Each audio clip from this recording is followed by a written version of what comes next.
मेरी विनती है, आप एक भी हमारी बहनें यहाँ बैठी हैं, एक भी बिना सम्मान के नहीं है, और ये सम्मान व्यक्तिगत यहीं पे होगा।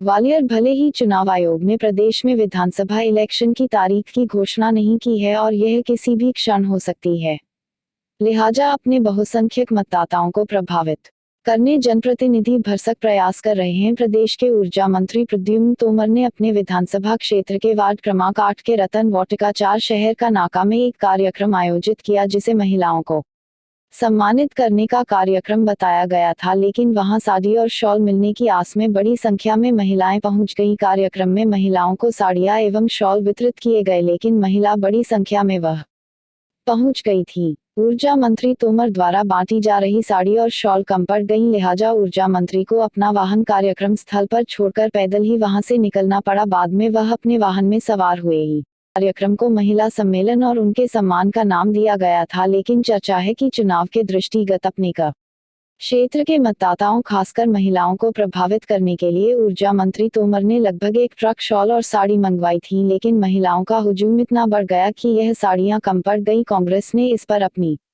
आपत्ति जताई है। उसका कहना है कि भारतीय जनता पार्टी के मुख्यमंत्री भ्रष्टाचार को लेकर बड़ी बातें करते हैं, लेकिन जब उनके ही मंत्री खुलेआम धन बल का दुरुपयोग करते हैं और मतदाता को प्रभावित करने की कोशिश करते हैं, तब भाजपा का शीर्ष नेतृत्व आंखें फेर लेता है। कांग्रेस के प्रदेश उपाध्यक्ष मीडिया प्रभारी आरपी सिंह ने कहा कि वह इस मामले की शिकायत ईडी और सीबीआई को करेंगे, क्योंकि ऊर्जा मंत्री के पास इतनी बड़ी संख्या में साड़ियां और शॉल वितरित करने के लिए पैसा कहां से आया।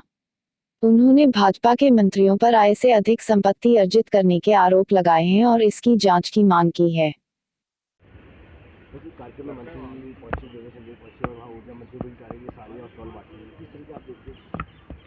देखिए, मुझे लगता है जिस प्रकार से भारतवर्ष में भारतीय जनता पार्टी जो है वो प्रजातांत्रिक व्यवस्था और संवैधानिक व्यवस्था जो है रिपब्लिक ऑफ इंडिया की भारतवर्ष की, उसका मखौल उड़ा रहे हैं, और जिस प्रकार से प्रद्युम्न सिंह जो है वो धन बल के माध्यम से कहीं ना कहीं वोटरों को लुभाने का और प्रभावित करने का प्रयास कर रहे हैं। 1 ट्रक से अधिक उन्होंने शॉल बांटे, साड़ियाँ बांटी। तो हमारा तो मोदी जी जो विगत दिवस आए थे, जिन्होंने बड़ी बड़ी बात बोली कि मैं भ्रष्टाचार रोक रहा हूं, तो विपक्ष की हालत ख़राब हो रही है। तो मैं उनसे पूछना चाहता हूं कि आपके जो मंत्री हैं प्रदेश के, क्या ये शिष्टाचार से पैसे कमा रहे हैं? क्यों नहीं इनके खिलाफ आज ईडी, सीबीआई और इनकम टैक्स की छापे डाले जाएं? आय से अधिक संपत्ति की जांच कराने में उनको क्या दिक्कत है? सारे मंत्रियों करा ले, समझ में आ जाएगा भ्रष्टाचार किसने किया। शिवराज से प्रारंभ करके सारे विधायक जो मंत्रियों के और अपने नेताओं की यदि ये जाँच करा लेंगे तो इनको इल्म हो जाएगा कि आज भ्रष्टाचार का केंद्र जो है भारतीय जनता पार्टी है।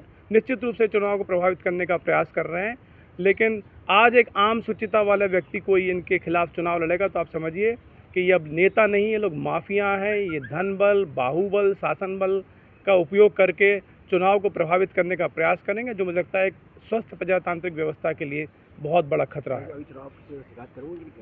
निश्चित रूप से कांग्रेस शिकायत करेगी, लेकिन आप समझिए कि आज सीबीआई, ईडी और इनकम टैक्स जो है कहीं ना कहीं भारतीय जनता पार्टी के प्रकोष्ठ के रूप में काम कर रही है। शिकायत करेंगे, सतत लड़ते रहेंगे, देखते हैं नतीजा क्या होता है। कुछ महिलाओं को नहीं मिली, उन लोगों ने मचाया, कोई मंत्री जी को गाड़ी छोड़ के भी जाना पड़ा। देखिए, जब लूट का माल लुटता है तो ऐसा ही होता है। लूट का माल अगर लुटेगा और लोगों को नहीं मिलेगा, उन्हें मालूम है कि ये वही माल है जो कांग्रेस से भाजपा में गए थे, उसमें करीब 100 करोड़ रुपए जो मिले थे, वही माल है। निश्चित रूप से जनता में बंटना चाहिए, और जनता को तो मुझे लगता है कि इनके घर से जाके सामान लेके आना चाहिए। वहीं भाजपा सांसद विवेक नारायण शेजवलकर ने ऊर्जा मंत्री तोमर का बचाव किया है। उन्होंने कहा कि वे इस तरह की चैरिटी करते रहते हैं। अभी कोई चुनाव की घोषणा भी नहीं हुई है, इसलिए इसे चुनाव से जोड़कर देखा जाना उचित नहीं है। देखिए, तो मैंने तो वीडियो नहीं देखा है। आप अगर बता रहे हैं तो अगर केवल बांटने वाली बात ही है तो अभी कोई चुनाव की घोषणा हुई नहीं है, उम्मीदवारी नहीं हुई है। और वैसे भी कई लोग चैरिटी करते हैं, वैसे ही ठंड में कंबल बांटते हैं, खाना भी बांटते हैं।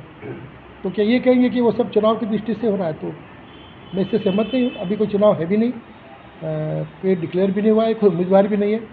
इस तरह अगर वो किसी तरह किसी माध्यम से सेवा करना चाहते हैं गरीबों की, ज़रूरतमंदों की, तो उसको मेरा मानना है उसी दृष्टि से देखा जाना चाहिए। एक ट्रक भर के उन्होंने साल नहीं, एक ट्रक कितने भी हो सकते हैं, देखिए वो अपना अपना तरीका है। मैं 10 कंबल दान कर सकता हूँ, मैं मान लीजिए 100 लोगों को खाना खिला सकता हूँ, तो कोई 1000 लोगों को खाना खिला सकता है, कोई 1000 साड़ियाँ बांट सकता है, तो वो तो चैरिटी है एक, मतलब उसको आप चुनाव से जोड़ करके क्यों देख रहे हैं अभी, ये मेरे समझ से परे है। अब नज़दीक है, आचार संहिता कभी भी लग जाएगी, और ऐसे में अगर अभी ये बांट रहे हैं तो वोटिंग के दौरान या चुनावी कैंपेन के दौरान क्या क्या नहीं बांटेंगे? नहीं, इस तरह की अगर कोई भी बातें कोई भी करता है तो कानून अपना काम करेगा, कानून अपना काम करता है।